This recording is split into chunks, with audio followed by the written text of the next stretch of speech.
Right, here's a piece I was working on off camera. Just a natural top rather than natural edge bowl. I thought I'd make a natural top box. When I did the time-honoured thing of coming through the base, just trying to cheat a little bit more out of it, thought I had plenty of wood, got it wrong. So what do you do with a piece like this?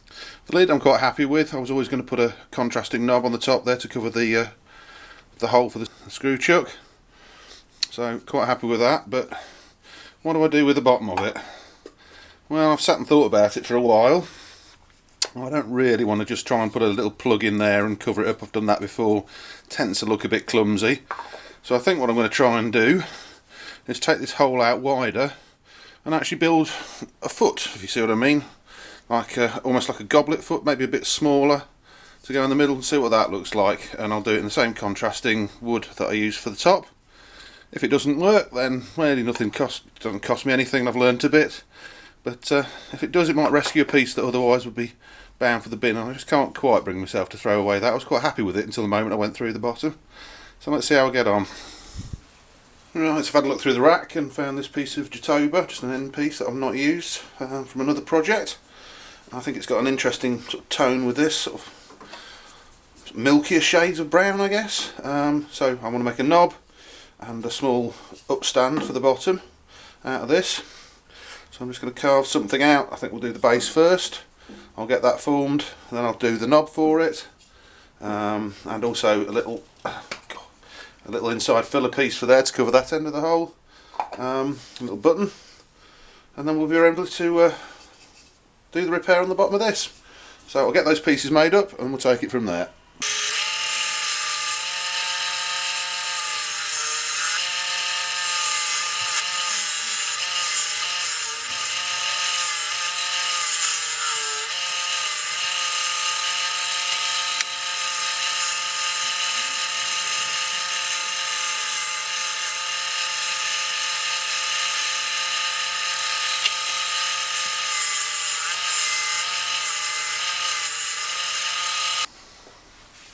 Well, this is rapidly turning into another one of my make it up as you go along videos, but on the design side, just trying to work out. So I've cut a little pip here, which will actually be what mounts into the base of the damaged bottom, a nice shoulder to help support the weakened area of wood. I'm just trying to decide now what I want. Jatoba has a really nice pattern in the end grain, which I want to try and expose as much as possible, but also I want to keep it in a sense of scale, that it doesn't look too fine and thin when I've finished. So I think I'm sort of happy with what I've got both ends. I'm just going to try and put a bit of patterning now into the middle and then cut off the bottom. Give it a sand up and probably friction polish finish to match the other piece. Apart from the top, which I need to glue, and then we'll move on to the next section. So this will just be pure me winging design in the middle and trying to make a pattern.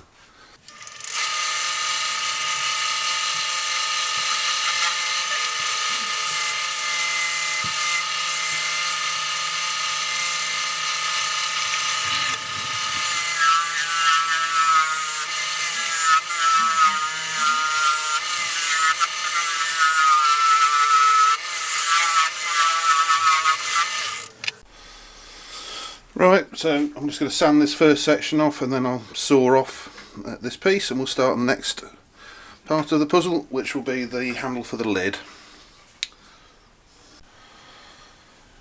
Okay, so there we are. I've just sanded and friction polished the this section of the body and left the very top piece there clean, ready to take some glue. So I can cut it off now and try it on the piece and see if I like the look of it or not, and if I don't, I'll go in another direction. Right, well, if there's anybody out there screaming I told you so, I think the scale of that is just a million miles off. I'll just get a camera for you. There we go. So anybody has said crying I told you so, that is just appalling scale. Way too small for this piece. So unfortunately I don't have any more contrasting wood, which is one of the reasons I tried this, so I think I'm going to have to go down to making out the base out of the same wood again and extending it. We'll give that a go.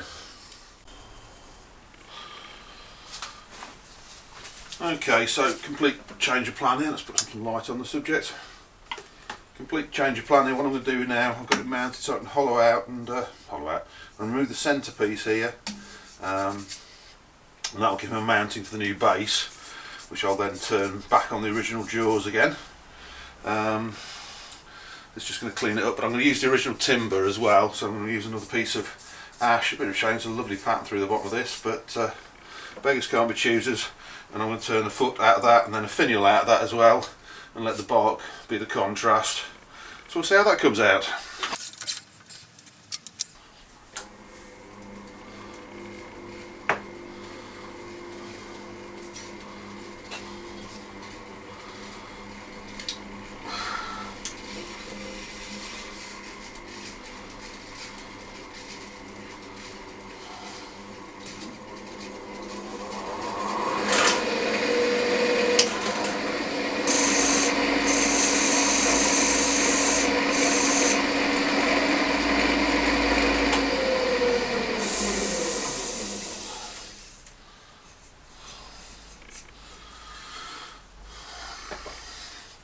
Okay, so I'm just going to turn it back to the original jaws now, and back to my usual jaws, and kern a foot and a finial to fit all this. So just simple wooden blank mounted between centres. For some reason when I rounded this off I didn't leave myself a nice chuck mount tenon, so I'm going to put one of those quickly back on, and then this will form the base piece, a sort of stand for the bottom of the box. So let's see how we get on.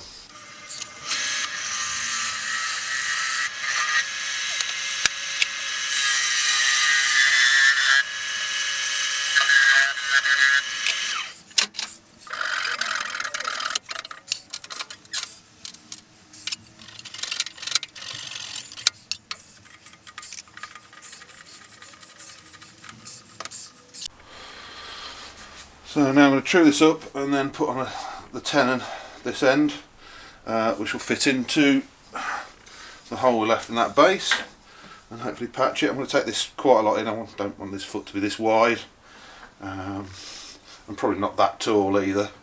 So we'll form as we go and see what we end up with.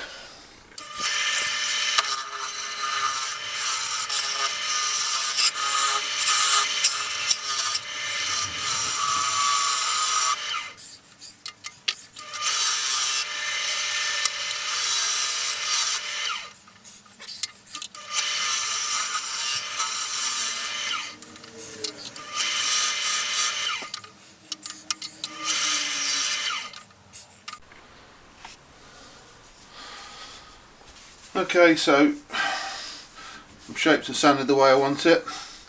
Still quite a chunky foot, but I quite like it that way. There's a nice bit of detail on the base. So now what I'm going to do is fit and glue that into place, and then I can trim this nub up on the inside, give it a final shape and sand on the inside, and then I'm ready to fit the finial, or design to fit the finial. So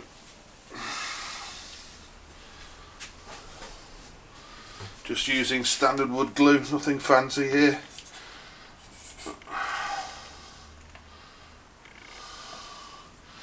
Make sure I get a decent amount on the two sides of this, so it always mops off nice and easily. So we'll just get it up onto the side of the piece as well. Get a good fit and a good seal.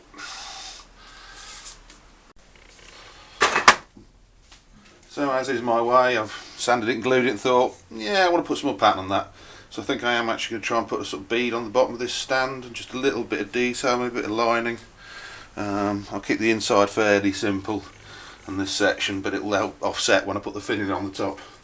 Like if it's all plain with a very busy finial, it's going to look a bit odd. So I think a mild finial, but a bit of something on the back here. Let's give it a whirl.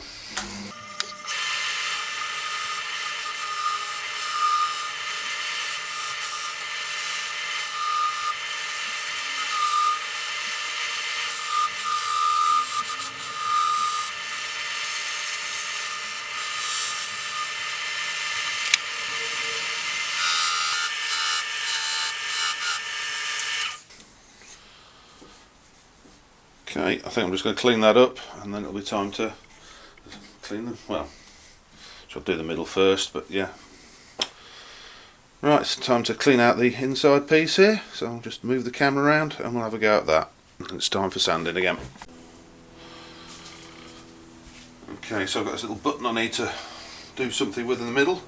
I could just flatten it down and make it look like it's part of the same angle.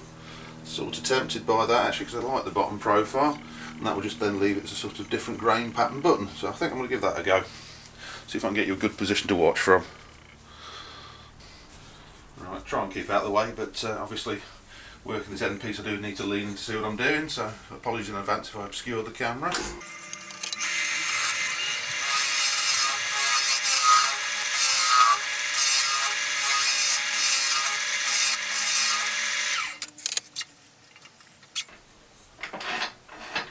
Right, fairly happy with that. I'm just going to give the inside of it a little bit of a gentle scrape, get it as smooth as possible, and then we'll be ready for final sanding of this piece. I've got to be careful not to affect the outside edge here, but obviously I'm working inside quite happily.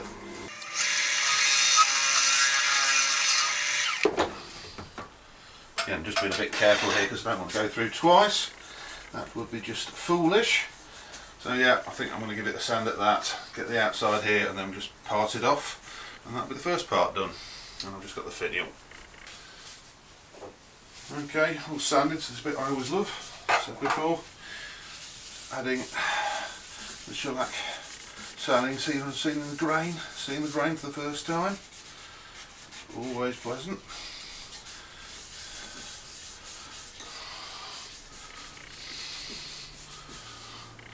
The trick with this stuff is to try not to be too stingy, but at the same time try not to develop major fat edges that are going to be difficult to deal with sanding paper and mark and streak. So just trying to judge how far to push it is the trick. And obviously make sure you've filled everything. This does help fill out the odd bit of fine tear out or small scratches you've got left if you're generous with it. Which is what it's designed to do, it's designed to help the finish. I'm going to sand at 400 and then 600.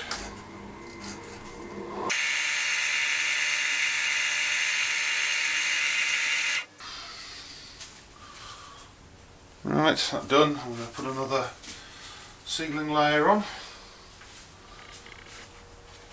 Add the shellac.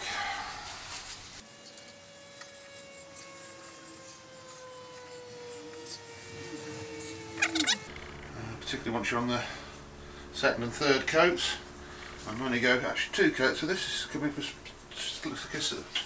as slick as I want it. Get my teeth in.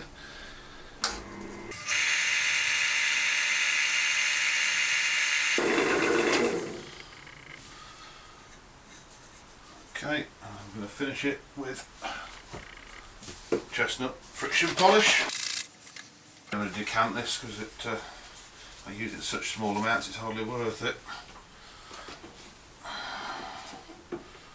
Literally just wet that.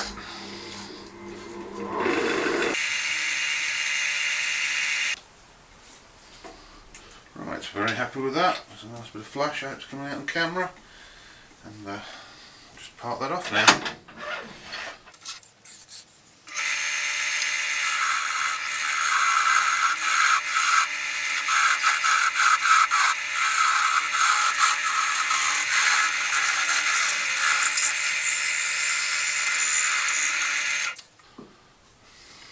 Right, you see that's really just holding on.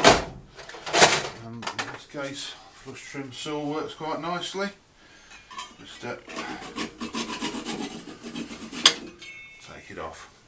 And just leave yourself that little nub to deal with.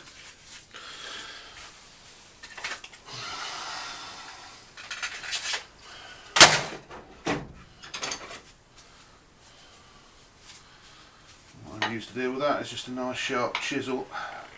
Just works in gently around the base of the nub, keeping your fingers out of the way on the back side obviously.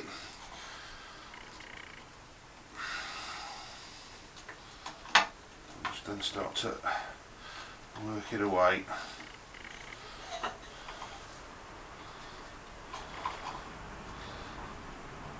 Try and make sure I cut as many of these fibres rather than tear them through. Give a nicer finish, which I can just sand down.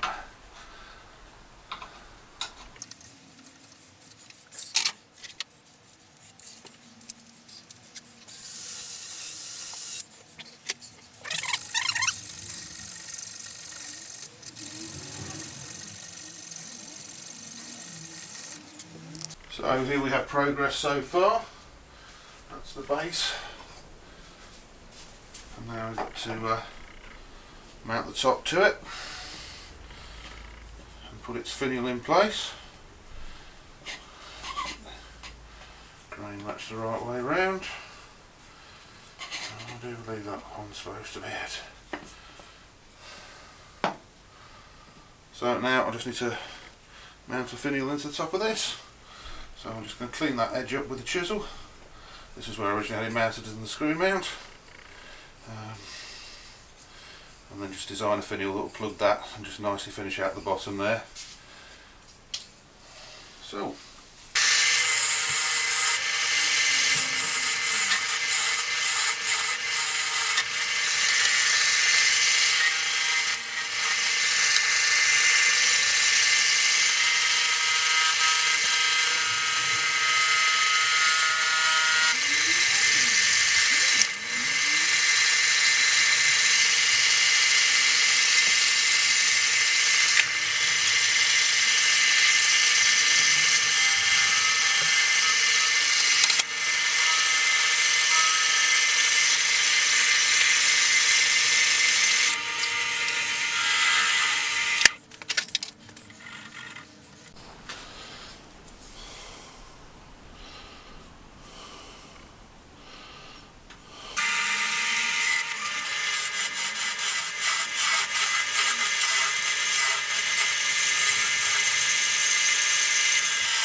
Well, there you go, that's the more or less finished piece. Bit of decoration and sorting out to do on it, but basically done. Whether it was worth saving, I don't know.